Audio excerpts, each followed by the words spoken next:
Yeah, Andy, thank you, and good afternoon, everybody. Good to see you. It is a pleasure always to be together here at Ag Progress Days, but I think particularly at this moment, given the last time we convened, it was cold, and we did not have solutions. Right, we've come a long way, and I just want to acknowledge the coalition that came together to really focus on the problem. And that coalition is the Game Commission, it's the hunters, it's the Farm Bureau, it's the farmers, it's the General Assembly, it's a governor, it's a lot of great advocates, who just saw what the title of this is all about. It's that balance between sort of agriculture and our wildlife. And we were here earlier today talking about the balance between agriculture and the environment. This is another dimension to that, right? And probably as complicated of just how do you manage this landscape where you have an economic enterprise of agriculture balanced against a wild herd, right, of a lot of deer. And as I said in January at the farm show, there's this convergence of things. We don't often talk about it, is that you have a number of hunters, right, on a decrease or at least a plateau. You have land that is supporting the wildlife, but increasingly we have folks who post that land, right? And there's a challenge in that because we want it both ways, right? I want to be able to protect it, but also reserve it for my family or friends or whatever. But in all of that, we see the impacts where you have significant crop losses occurring. You have significant sort of economic pressures already existing inside of agriculture, magnified by deer damage. And so what's the solution to that? And part of that solution is increasing the access and opportunity, which we saw in the legislation, increasing the confidence that landowners would have, should have, for those who are accessing, making it as easy as possible to harvest those deer that are done in partnership. And then being really mindful that we have a need for good protein. Right? And I always like to put it out there because it motivates me in our family to hunt. We've got plenty, but there are a lot of those folks in my community and around me at home who do not. And one way, simple way for us to sort of satisfy that is through the hunter share and the harvest. So I think it's this perfect convergence of the need for landowners, the need for farms, the increased opportunity for hunters to access and harvest, being mindful that we do this in a symbiotic way between the environment, hunters, and those in our communities who are hungry. But we do that all in the public space. And the amazing thing to me is the folks who've come together to allow that to be possible in a really short span of time, right? And I think that's a credit to many. It's about compromise. It's about good public process that produces a really important result. So thank you all for being here. Thanks for the support in this effort. Thanks to the governor and the legislature and teams that came together to allow this moment to happen. So look forward to the conversation, and thank you. Well, thank you, Secretary Redding. All right, next up, Pennsylvania Farm Bureau President Chris Hoffman. President Hoffman. Well, thank you, Andy, and it is an honor to be here representing over 26,000 farmers across Pennsylvania.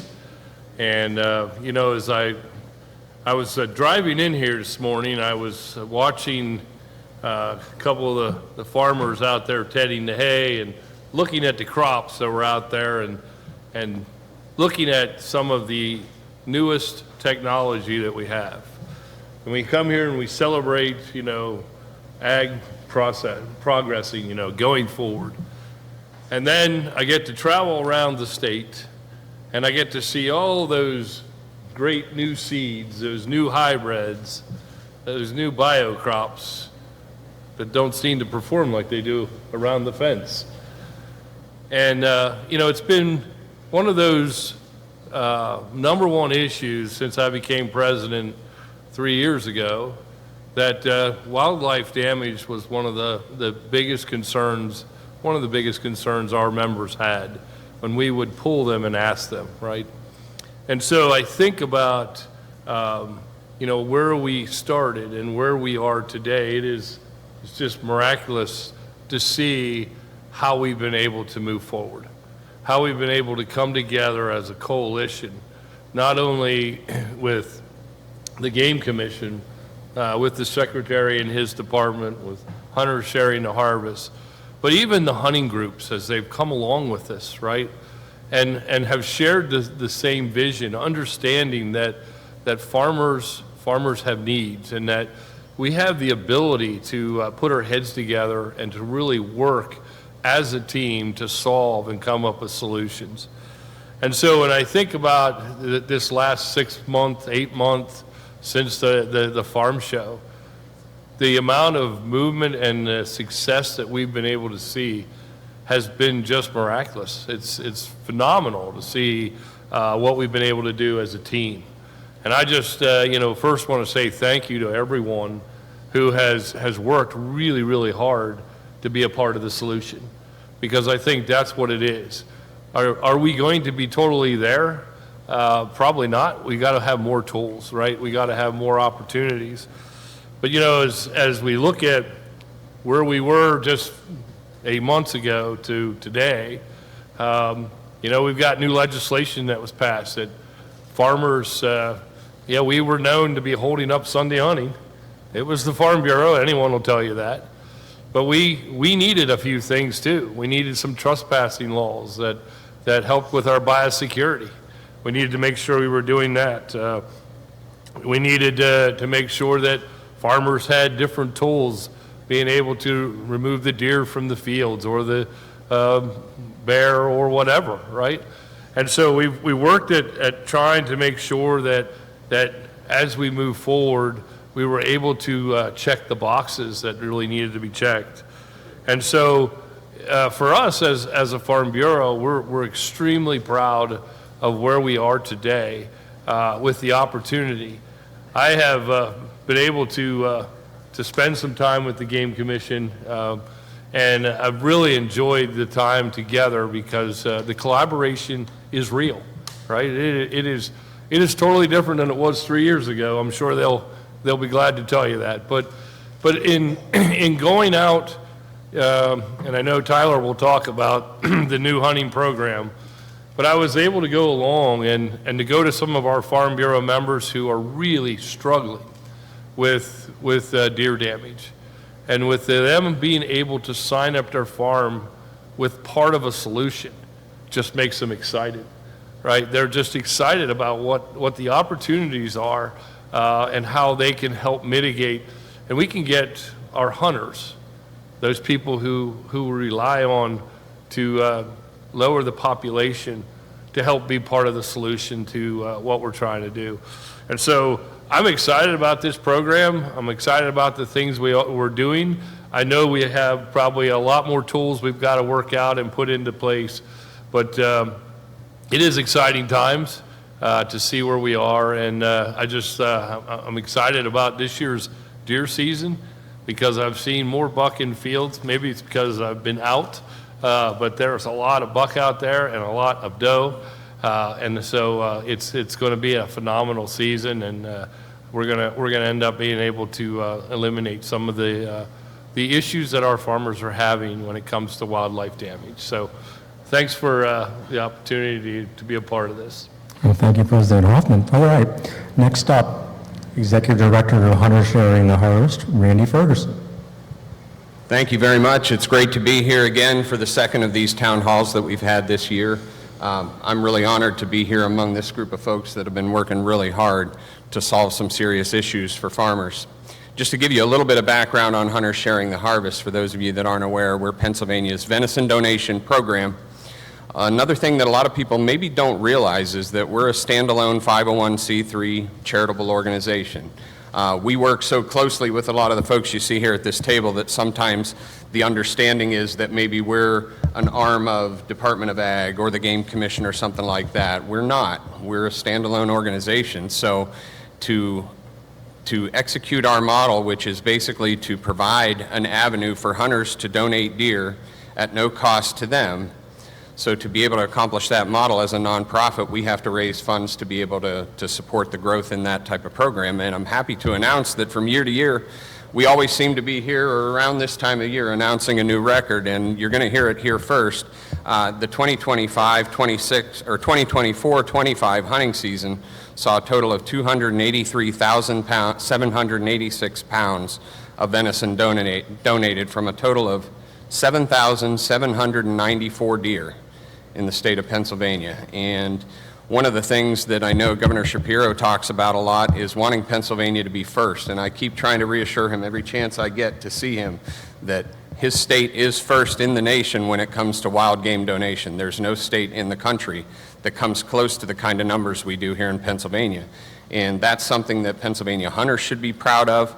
And in growing numbers, it's something that the ag community can start to rely on too as we continue to improve relationships between the hunting community and the agricultural industry. We're seeing a lot of that type of growth coming through our program. So I started in this role about 4.5 years ago, and we've always done our best to keep track of data to the extent possible. So when a hunter's filling out a donor receipt at the processor, we want to find out a little bit about, was that deer an antlered deer? Was it an antlerless deer? Was it harvested during rifle season or archery or one of the special seasons? And in recent years, we've tried to capture things a little more granular, like was this an ag tag deer? Was it a DMAP deer? Was it a depredation permit? So we can start to see that data better. And when I started 4 years ago, crop damage deer were numbering in maybe 100 to 200 deer a year that we could identify as being related in some way to crop damage. And in this past season, I don't have the exact numbers, but it was just shy of 2,000 deer. So you can see the kind of growth we're seeing in that area alone, and that's a good thing, because what we're doing is that means hunters are finding out about these programs, farmers and hunters are starting to have a dialogue, they're starting to work on a relationship and start to address what we hear is the number one issue that the ag community will identify as affecting their bottom line. In one way or another, it's crop damage, typically from deer, that's taking away from their yields and taking away from their profits each year. So we want to continue to be able to be here, and we've been with hunters in all aspects over the years, and including things like the Ag Tag program and DMAP, and so we're committed to that. That's why we accept deer from August 1st through April 15th each year, so that we can accommodate each of those seasons where hunters are out there on ag lands harvesting deer and helping solve a problem.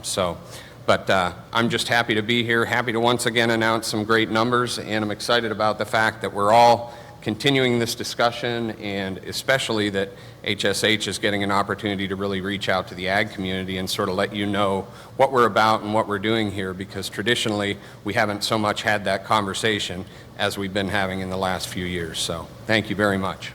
Well, thank you, Randy. All right, next up is the Deputy Executive Director, Dave Gustafson, who I believe has some PowerPoint slides for us.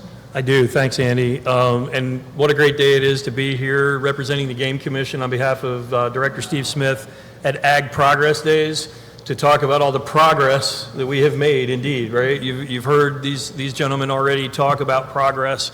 Well, I'll get a little more specific here in a few minutes, but I'd really like to kind of take a step back in time to a little over a year ago when leadership at the Game Commission changed. We had an opportunity to kind of renew and rebuild some relationships with the folks here at this table and in other partners. What we saw was a hunger for our partners to get us to really understand and see what they were dealing with. So I'm proud to say that our staff, all the way up to our executive director, even our commissioners, we have one of them in the room, Commissioner Bob Schwalm from up the northeast part of the state. Thanks for being here, Bob. Commissioners, executive director, deputy directors were out and about at Farm Bureau meetings, at wildlife meetings. We were traveling across the state listening to the concerns and the heartfelt plea for help that people were dealing with out there. And it really hit home really hard at the end of the summer, and we said, we've got to figure out how to expand existing programs, maybe create some new programs that you're going to hear about here in a little bit, and just overall how to better work together, as you've all talked about, to handle this balance of wildlife and agriculture. And the Game Commission has always been focused on hunters first. And that's our mission, to manage wildlife through the use of hunting and trapping.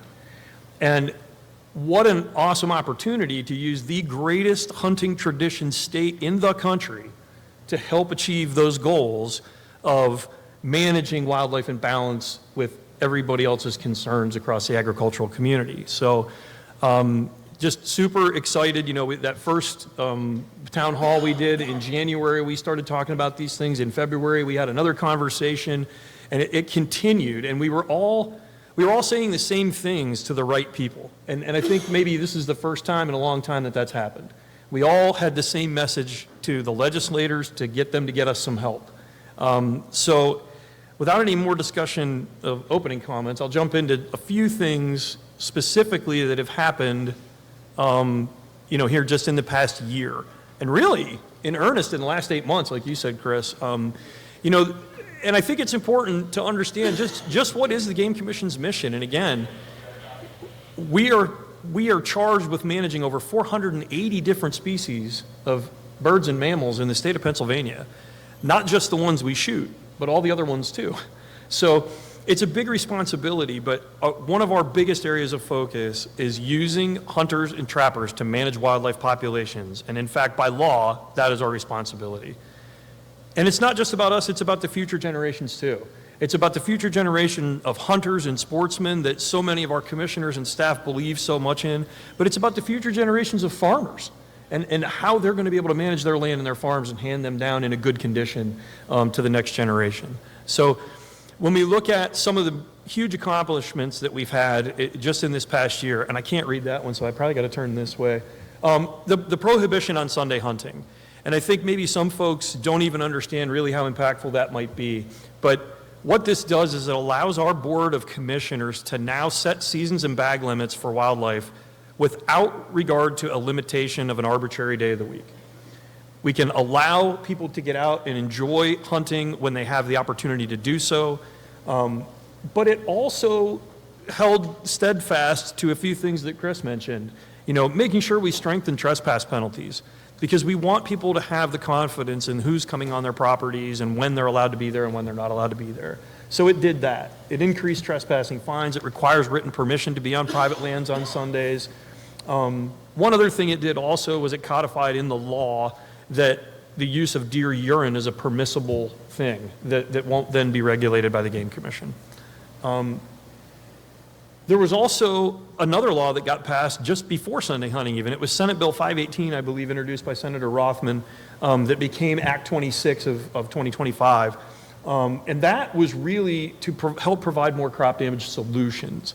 One of the things we heard about a lot was, hey, it's hard to get in touch with the Game Commission if I have to take deer for crop damage. I don't want the deer to spoil. How can I deal with them? How do I make sure I report them so that you get all the information you need in the Game Commission? So it's going to engage that agricultural interest on the board of our commissioners. It codifies in the law that one of our commissioners must be well-versed and involved in the practice of agriculture.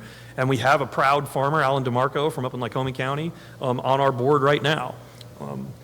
It also expands the crop damage reporting and delivery. It's creating an opportunity for farmers to call or use an online method to be able to report a crop kill, and then to be able to take it to hopefully an HSH cooperating processor, right? So that deer can be used and put into the food stream. We don't quite have that online reporting system exactly refined and perfected just yet, but we're making great progress really fast. So a couple other things, and I really want to make sure we talk about these different programs for what they really are and draw a very clear difference between a couple things here. The Ag Tag program, what many people that have been around a while known as the old Red Tag program, that's a hunting program.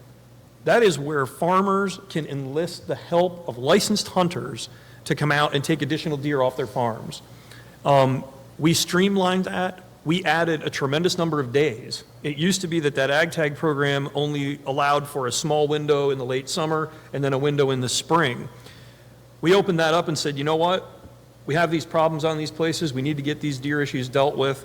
Ag Tag's now going to run from August 1st through April 15th continuously. It's going to overlap with hunting seasons. So if you got tags to use on a farm a hunter can come out there and use those tags on your farm even during hunting season and take those additional deer off the landscape. So we felt like that was, a common sense, smart move to open that up. But additionally, that might not be enough, and we recognize that. And we've had some long-standing programs where farmers can shoot deer for crop damage if they can demonstrate losses. Well, we've also heard from our farmers that it's a really tough thing to be out there working the fields all day, then have to get up in the middle of the night and go out and shoot a bunch of deer, and then have to take care of them.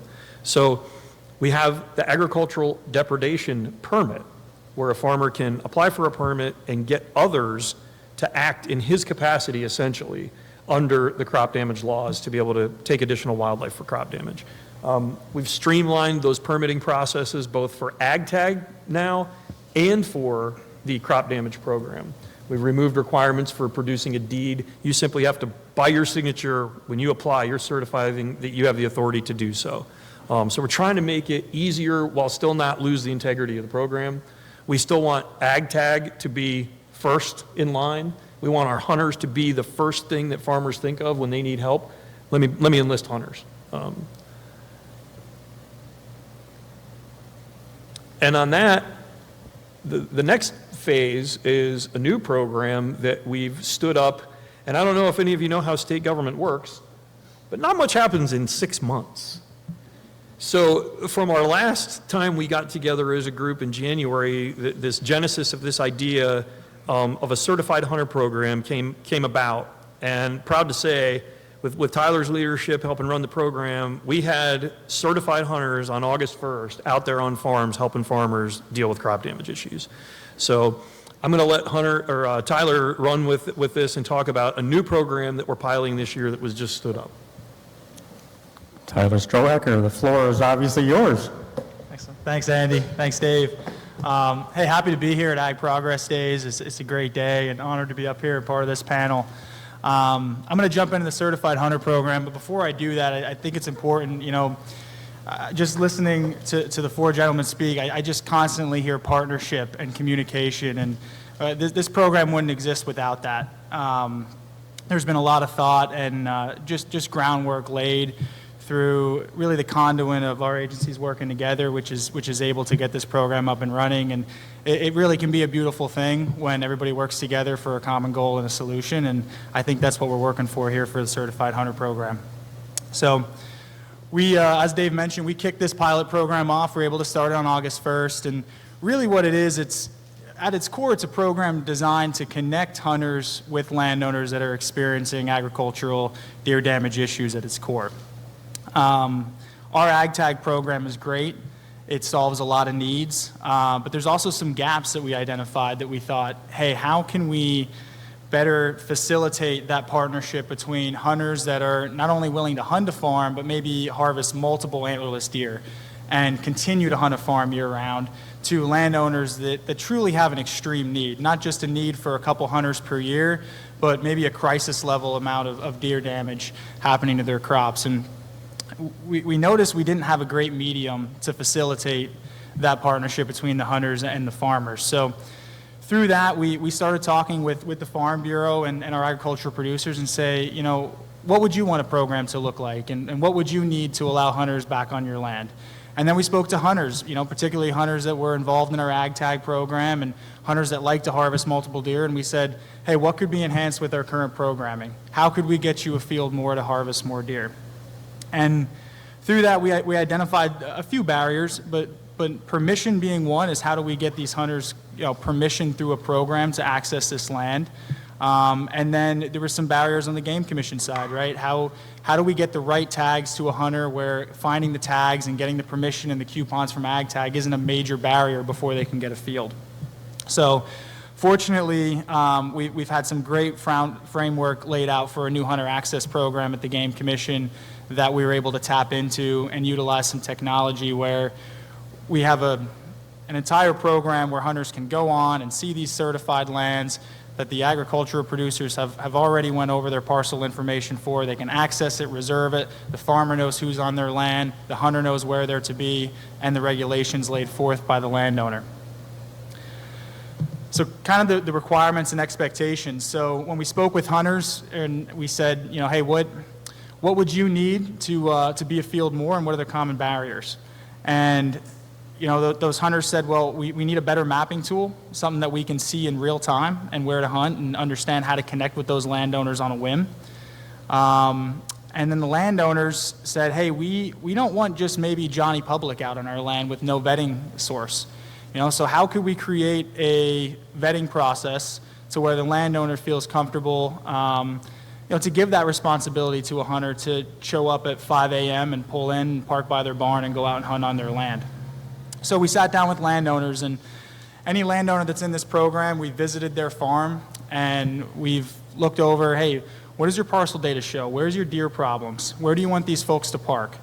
Are there species of game harvest outside of antlerless deer that you want these hunters to engage in hunting practices on? Is there any time of year that you want or don't want hunters specifically? A common concern I hear is, hey, I really need hunters on my property, but I have some family that comes in and hunts for the rut. Can we pause that during that time and still open it up for the other 7 months in the season? And through some technology, we've been able to do that. So our landowners still retain full control over their land. They can set rules, they can set regulations, even time periods that they want to hunt.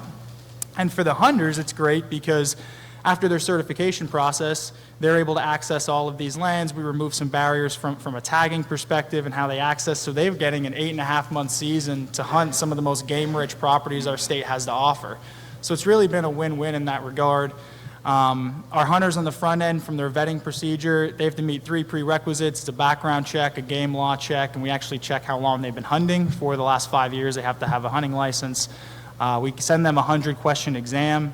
That exam is about 50% regulation and then 50% landowner relations.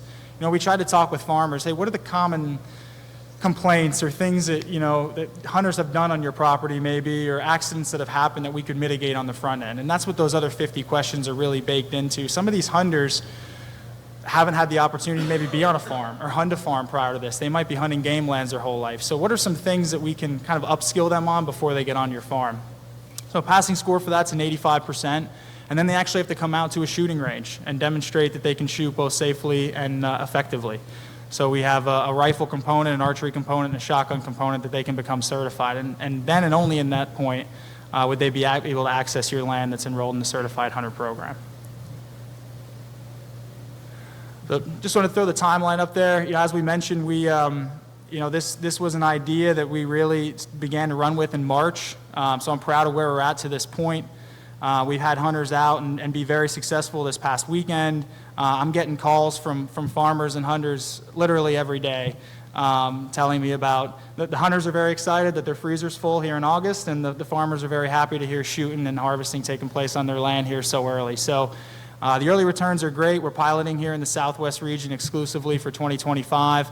We're already getting some good ideas and good feedback on how we can take this to a larger portion of the state and how we can really expand it, but early returns on the pilot program have been really beneficial for us. So we are very excited, to say the least. Just some expected outcomes. We're hoping to continue to foster a stronger relationship between, the Pennsylvania hunter and the agricultural producers across our state. And, one of the indirect consequences of this is, I'm getting calls from farmers saying, I haven't had a backstrap in a long time, and a hunter offered me one and cooked it up, and it was really good. Or, I'm having hunters say, hey, I offered to paint, this lady's fence. She said she could use some extra help, or whatever the case may be. But it's just great to see a sense of community around sportsmen and women and our agricultural producers across the state. And I was even taken aback at how quickly that's happening. So to continue to foster those relationships and hopefully make a significant impact for our agricultural producers with the deer damage problems that they're facing in conjunction with the other programs that we have here at the agency, I think gives us a lot of runway into the future, and we're looking forward to it. Okay, thank you. All right, so this is the time in our program where we're going to ask you for questions for our esteemed panel, and we would like the questions, of course, to be in conjunction with this particular topic. And so I can see some questions. They might be challenging questions. And so do we have anybody in the audience like to ask a question? I'm not surprised. Wow, thanks, Andy. I don't know what that's supposed to mean. Thank you. This presentation was really, really informative. I have one question right now. There might be more as I'm going over everything in my head. But you said farm signups is open now. Is there a parcel requirement for that, or is there any requirements on the farmer's part that they have to have something on their farm specifically? Not hard and fast right now. Okay. I mean, we've really started from a marketing perspective with our farms that are enrolled in the Farm Bureau or have been in our ag tag program in the past. So we're using the agricultural tag program as kind of a standards to get into the program here for the pilot. But if you're an agricultural producer, you're typically going to meet those standards. Okay, gotcha. Thank you. Yep. I do want to call out the 4-H Leadership Council. So I think it's like 80% of them are shooting sports people, which when I learned that earlier this year, I was very excited by that. Okay, any other questions from the audience? Andy, I'd like to just add to that a little bit, right? Because I think you have to kind of understand, I was a little nervous about how our farmers were going to handle this, right? It was kind of like, farmers don't like access, like giving access up a lot of times. But I was able to go with Tyler to one of our Farm Bureau members. And it was really interesting because the farm to land was a son. He had, his dad came out and sat in the chair. Then mom came out and sat in the chair. And there came this discussion about, so where do we want them to hunt? Where do we want them to park? It became like a family conversation. And then they're like, well, our family comes and hunts on these days. Well, you need to block that out. So, Tyler's over there taking notes and moving things around. And it's really cool on how you, as the farmer, have total control. Total control of when you want someone there and when you don't. And it's one of those systems that as they refine it, it just gets better and better. And I see our farmers seeing how it's working and are excited because it really is a tool they needed for a very, very long time. And so I just commend Tyler for his work on that. I don't think anybody could just go out and do that, but he does a really amazing job of connecting with our farmers. Thanks, Chris. Okay. We have fantastic. It makes my job very easy. Oh, you do? Okay. Bill DeVore, Washington County, and I'll speak on behalf of the new program. I am enrolled in Tyler's project, and I can speak on behalf of that. And I wasn't hesitant at all to become involved in it, and it is working exactly. I thought there would be glitches. So far, there has been none. I have had people hunting the farm. I get an email from the Game Commission that I have someone that's going to be coming to the farm. I've had all the participants text me and tell me they're coming, one at 6 o'clock in the morning. That's okay, that's fine.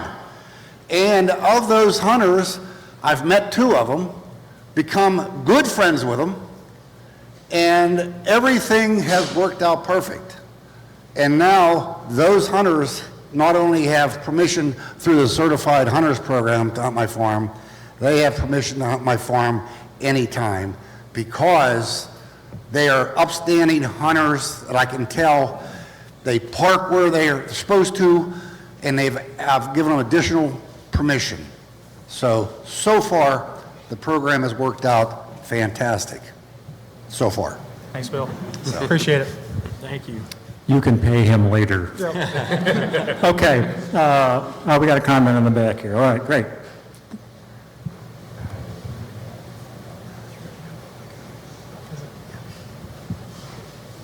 My name's Steve Marsh. I'm also from Washington County. I'm a little bit on the other side of the fence on this program, meaning I'm hopefully one of the future participants in this program. Me and Tyler have been exchanging emails.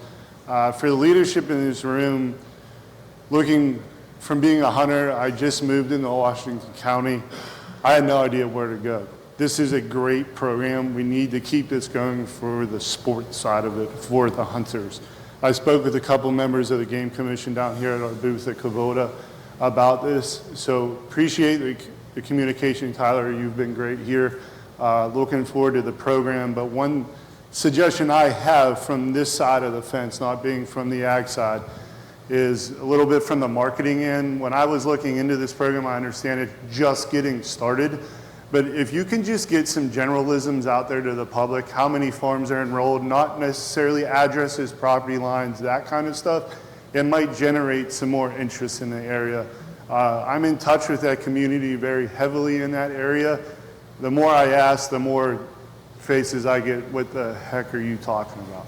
I understand it's just starting, but it's just one of those things because some of the hesitation is, I got to do this exam, I got to go do this shooting, but am I going to invest my time and never going to get a chance to maybe go to this gentleman's farm? It is a little bit of a risk, just something that you might want to think about overcoming. Yeah, appreciate it. I think I'm going to challenge the panelists on this question. So obviously, we're having this forum today as a means of publicity for everything we've done.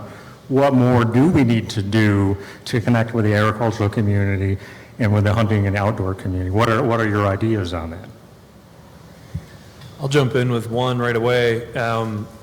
You know, HSH has done such a great job with what they do, but as these programs grow, as we see those numbers go from a couple hundred to a couple thousand, maybe to even more than that, from crop kills that we want to see go into the food stream, as we see hunters being willing to kill more and more deer to help do their part for managing not only the wildlife resource, but the agricultural resource, we need to strengthen HSH's ability, and there's a piece in there, the processors, right? And we've started having these conversations already about how can we help a small business like a processor that, you know, maybe does agricultural processing, beef and pork and things like that, but maybe doesn't. And maybe they'd be willing to jump in and open up their doors on August 1st, but they're not going to have enough deer to keep them rolling until deer season. So, you know, what can we do in that space? I think that's where our focus is starting to turn now. You know, Tyler's program's running, we're learning, we're hoping to, I think we're on a great glide path for that to grow and expand in the future. Now it's like, where's the gaps? And I think from our perspective, I think that's a gap that we want to continue to talk about. How can we help that? I would just add a couple of things. One is, I mean, there's been so much conversation over an extended period of time about hunting, right? And I think the sooner you can have some early sort of signs of success on the metrics, right? More deer, more hunters, more pounds, more something. To give really confidence to all of this work, you know, that's going into this was real, right? And it's actually showing a result, whether it's in a region or a county or whatever the demographics are. So I think that's really important. I mean, this went to the very, very highest levels of trying to get attention about this for a very long time. Everybody seemed to have their own sort of, you know, motivation around it, but I think it's the coalescing of a number of objectives that came together that's really important. And telling that story in whole, I think, is also important, right? And that coalition, keeping that coalition together. Final would be, and I appreciate the shout out on the hunter share and the harvest, just because one of the things that we've bumped into is where do you get these deer processed? And if you're off season, right, that's a really, really important. We have a lot of folks who want to participate, but they're only going to do it in the normal season. Normal being defined as normal hunting season. If now opened it up, you've got to find some place to get these deer processed. So we put a lot of effort in that as part of a farm bill and a small meat processing, but there's still gaps, as noted. So I think that's a on the list. And again, I would argue this coalition was pretty effective. You know, we had results. Let's put the effort into how do we fix some of the issue of meat processing generally, but also the deer processing for HSH. So, Randy, I think that's a call for you to talk. Yeah. yeah. Yeah, no, we have been very excited about these changes and the growth in this opportunity to work together with these different groups that traditionally we hadn't. But yeah, we're still in somewhat of an early stage of where all of this develops. And again, it's come at a pretty rapid pace and it's been moving in the right direction. But as Andy and some others have referred to, we've still got some hoops to work through. There's some logistic issues and so forth. You know, when we look at some of the areas that have some of the worst problem with crop damage in the state, some of those areas also are ones that would fall into what we would call, or what the Game Commission identifies as a DMA, or a disease management area for CWD, where it's been detected and they're trying to control that. So one of the things that our organization takes a little step further than what would be required for the general public to consume deer.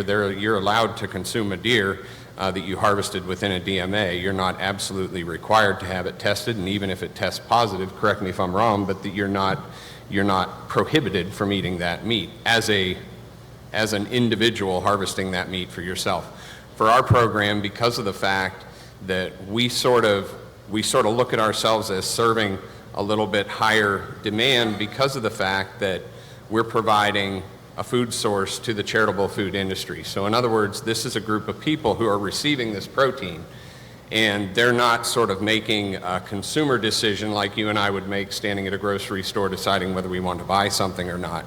So we hold ourselves to a higher standard. So with things like CWD, we require deer that are harvested within a DMA to be quarantined and then tested for CWD.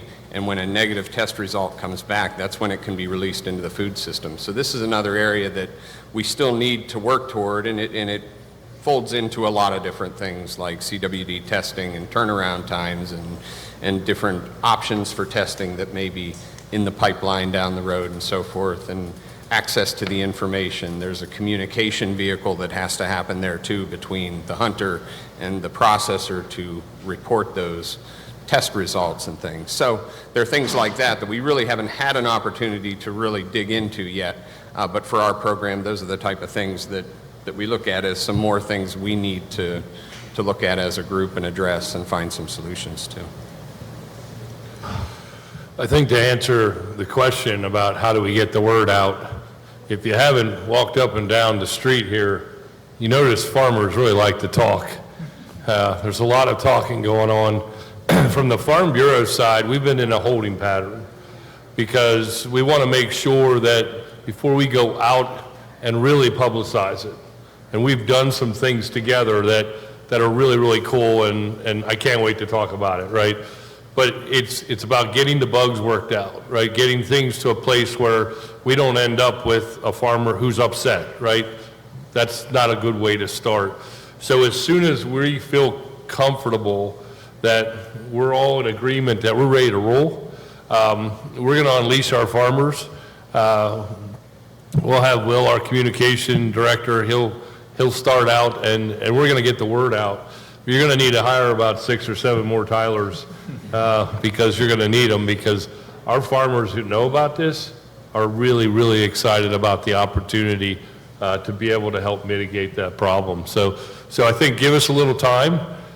We don't want to be too quick on the trigger, but so far it sounds like we're doing exactly what we set out to do, was to try to make a difference. Yeah, I'll just chime in here. An opportunity to meet with some outdoor organizations, hunting organizations in western Pennsylvania, just outside of Tyler's target area, and they were like, we're hearing this is going on, we really want to participate in this. How can Tyler grow this area where it's being implemented to start? So there's a lot of interest in this. Any other questions from the audience? Thanks. First of all, I appreciate the presentation. It's very informational. I appreciate all of your guys' time here coming and sharing the information. My question was, it seems like this program is being really successful so far in the very short amount of time that it's been, involved in being implemented. So what's your timeline of seeing that evolve and possibly, moving just from the Southwest region to kind of move that area to, having it available for the farmers and hunters to have all across the state? What's your timeline for that, and when do you kind of envision that seeing? It's kind of a hard question, but when you kind of envision seeing that, when's that might happen? Yeah, that's a great question. For right now, it is a pilot program here for 2025. So we anticipate having some great data as we close out the year 2025, and then as we look into 2026 is when I would anticipate seeing more expansion and marketing push behind this. The early returns have been very positive, and appreciate all the kind words. We just want to make sure we again, don't rush into it, and we lay the groundwork for this to be a long-term successful solution. So I would say early 2026 is when I would anticipate pushing more out. Yep. Okay, any other questions from the audience? Oh, fantastic. This could be a new 4-H program. Going out harvesting a deer.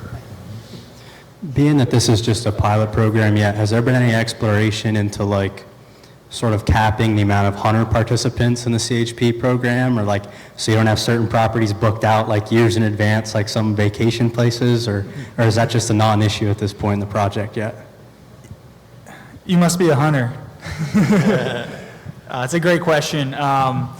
Again, there are so many individuals that went into the building of this program to make it a success, and one of those teams is our IT team and our current hunter access team. And they had a foundation built for us to tap into that was really instrumental. So we have a reservation system where hunters can basically reserve a farm up to 14 days in advance, and we cap the number of hunters per day to a safe, an effective number of hunters. So for right now, the number of hunters really hasn't been an issue. We haven't been fully booking out these farms. Could I envision down the road where we have to find that right balance of number of hunters to proper acreage? I do.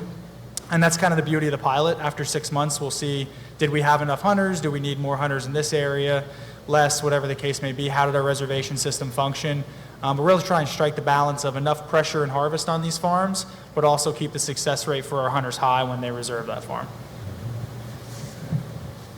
Okay, any other questions? You guys are trained really well. Just pass it down We the have line. questions for everyone. Do not worry. I know chronic wasting disease had been mentioned. Can people, I don't know if this has come up, but if there is chronic wasting disease detected on someone's property, would they be able to participate in this program, or would they be asked to do something else until it is no longer an issue? Yeah, we're not excluding right now if a property is in a DMA. I will say we don't have any farms currently enrolled. Somerset County is technically part of the pilot, so we have some farms that are right on the fringe. I'll also say that we have something in the works where we can increase our testing with our certified hunters on these farms, even if they're not necessarily in a DMA, that we're working through right now. So there's some maybe more to come there, and how we can expand our current CWD capabilities and insight. Yep. Okay. Any other questions? Well, this is the dangerous part. All right, so we have this beautiful backdrop, which I'm seeing for the first time, that has cervids on it, deer. But there are other animals that eat farmers' crops, and actually I get a lot of calls about bears. I would say bears are probably the number 2 larger animal that I get calls about. So and I've had bear sausage, so it could go into the charitable food system. Not through our program. Not through your program. But where are we on handling other animals that impact farmers? Any thoughts on that? I can talk a little bit specifically about the bear issue. It was, I don't know how many, several years ago, we track the number of nuisance bear complaints. We track the numbers of complaints of crop damage issues from bears. And when we look at our different wildlife management units, we saw an uptick in certain places. 3A, for instance, which is Route 6 and north to New York state line. It's a long, kind of skinny east-west running WMU. That's my home turf up there. That's where I grew up. I'm very familiar with it, and there's a lot of bears roaming around up there. And we had a time period where the conflict was just unsustainable. So our great bear biologist said, you know what, we can add some additional seasons to allow for some more opportunities to harvest bears. We did that for several years. We added a muzzleloader season, we added an archery season, we added extended rifle seasons where you could shoot bears during deer season. But we did that by select WMUs where we knew we had issues and problems. So by doing that, we were able to reduce those numbers of complaints significantly in a fairly short number of years, to the point now where we've scaled back some of those seasons because we just don't have the number of complaints again. So I think with bears in particular, that's one where we have such good information on our population, we can track it and see WMU by WMU, where do we need to ratchet up the harvest, or like in 2G in the big Northwoods, maybe we can scale back and not have so much opportunity to harvest bears there because we just don't have the conflict. So for something like bears, it's I would say fairly easy for us to identify the problem, implement a strategy, and within a couple seasons rein that back in. When it comes to things like raccoons and other critters, it gets a little more complex and a little more difficult, though. Okay, all right. I have a follow-up question about other smaller animals. Secretary Redden, you want to comment on this? Anybody else? All right, so here's the follow-up question. Actually, for a number of years, I followed Secretary Redden around on his urban ag tour. And our urban ag tour people on that tour, those farmers, they have a lot of trouble with animals too. Now, they're generally smaller animals, ones that run along at the ground level, groundhogs and things like that. So what are our control mechanisms that we have available in agriculture and through the Game Commission here in Pennsylvania for urban farmers, for those smaller varmints? Yeah, that's one area that I'm personally not super well versed on. I know we have cooperating nuisance wildlife control people in a lot of parts of the state where they can come out and help with those issues. They're permitted by the Game Commission, and we work in partnership with them. There's permissions within the law to allow folks to remove damage-causing wildlife, whether it's a groundhog or a raccoon or whatever the case may be. So I would say that if there's a question about that, ring up our 800 number, get to our dispatch, and they'll point you in the right direction to our regional office where that local warden or that local regional law enforcement team will be able to tell you specifically with exactly what issue you have, what you have available to help solve it. Hopefully that's helpful. But we have two 800 numbers to call the Game Commission to get you to our central dispatch now, that those dispatchers are highly trained to direct those calls to the right places. So. What about our largest game, elk? I happen to be a registered elk guide, and I work for an elk outfitter, and I work with a lot of landowners up around our elk zones. And I can sympathize with a lot of the farmers up around there with a lot of the damage. Of course, I've never been one to ever draw an elk license or a tag. And with that said, I see a lot of farmers with a lot of damage. The bulls with these wrapped bales, all they need to do is spear them a couple times. We know what the damage does to that. There goes the whole principle of having a wrapped bale. I've also seen the few people that still pick ear corn, and there's still a few up there who do that, and they still put it out, and those bulls rake the side of the cribs, and then the rest of the cows come in, and I've seen it actually have farmers circle the cribs with their wagons just to keep the elk from raking the crib to get the shelled corn out. I'm not saying it's a severe problem, but it is a problem for the farmers up in that area. And I know Jeremy personally real well, and we've talked about that. But I don't know if that's a can of worms that the Game Commission can afford to dig into, because where do you start and where do you finish on something like that? So I don't know what the solution is, and I don't know if Jeremy doesn't have a great answer. He tries to regulate that with the appropriation of tags in these certain bad areas. So. Yeah, I think, again, that's one where it's a targeted issue. We need a targeted solution, right? And that's one where we would certainly encourage people dealing with that damage to call directly into us, get our folks out there and find what works, whether it's somehow removing something that's attracting the elk to the area, or kind of like bears with garbage, right?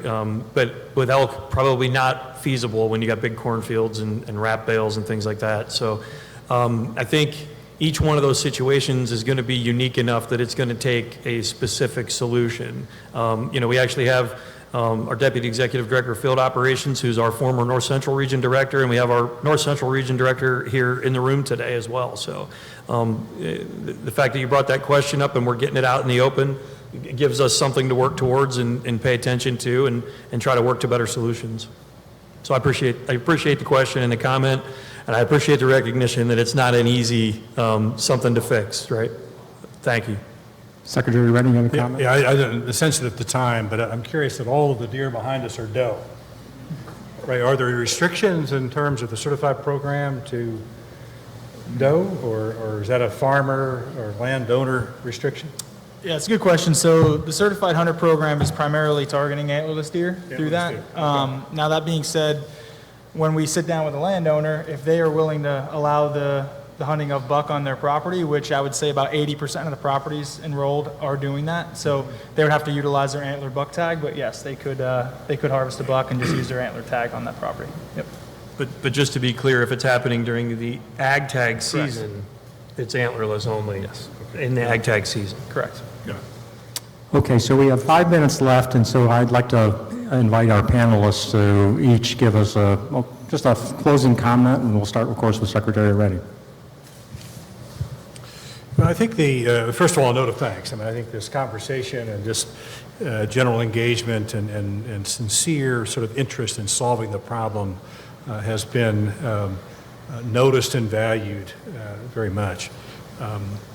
You know, seasons are important to agriculture. Seasons are important to hunting. I think the seasons sort of converge here with what you talked about today. So I think the just willingness to say, we worked hard to get here. We've got a lot of folks who are now supportive of, more people, I think, supportive of hunting, because they saw the intersect between agriculture and crop damage and hunting. And so I think that's great. The next sort of frontier for us, I think, is just sort of inspiring another generation to hunt. Ultimately, this is somebody who you give them more days, you give them more stock, you give them more land, you get more people, right? So hopefully that's part of the answer, right? That's what we're after. So anyhow, note of thanks to all for President Hoffman? this moment. Thank you. Well, thank you, Andy, and it has actually been really an amazing last 8 months as we've made this journey together as a coalition. And I can see big things as we move forward, because I know that as we continue to be successful, knowing our farmers, being on their farms, and seeing the amount of damage that is occurring, I can tell you that on my farm, we don't have what I see in other parts of the state in damage.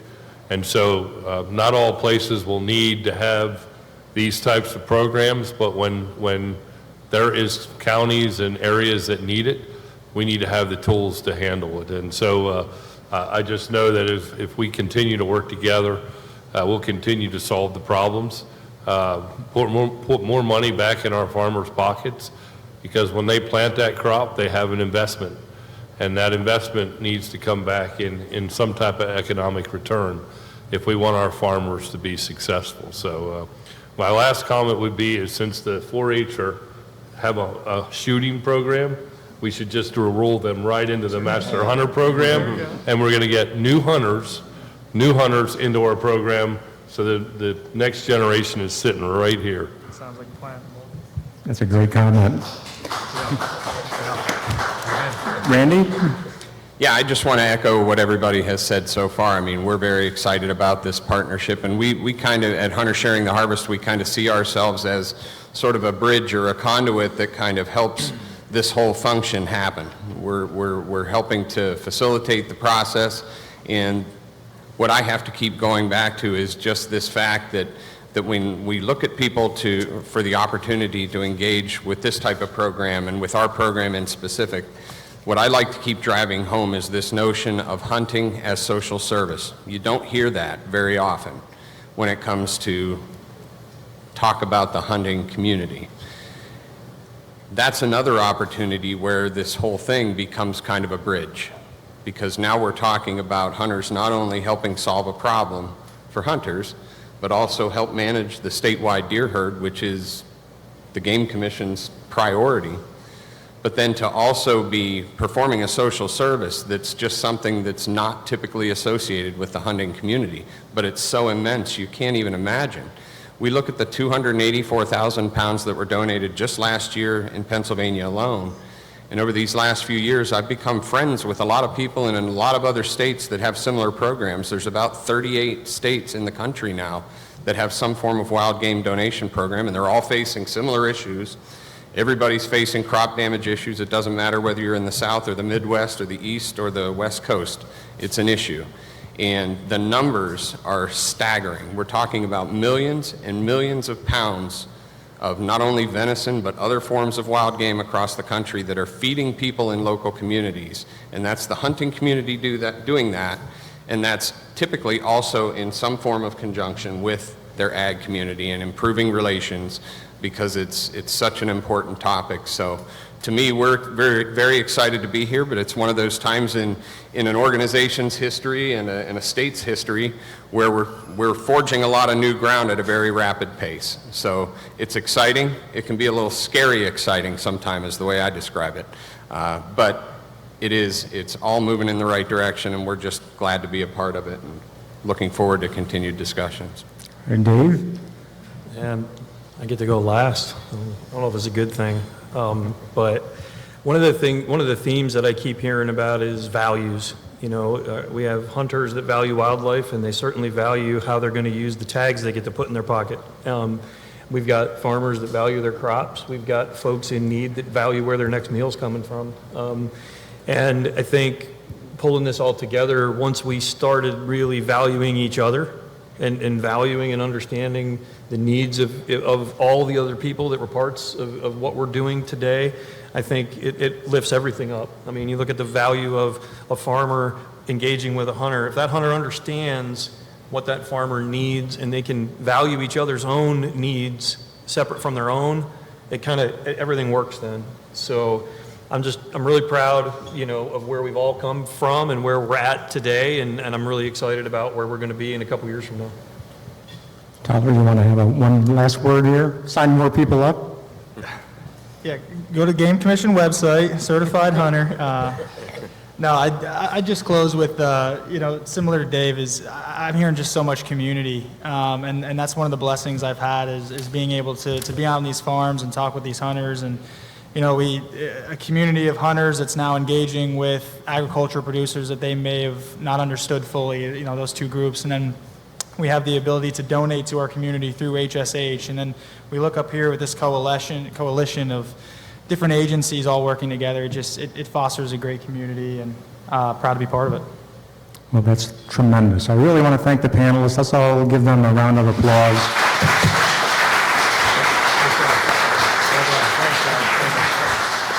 And thank you for being here this afternoon.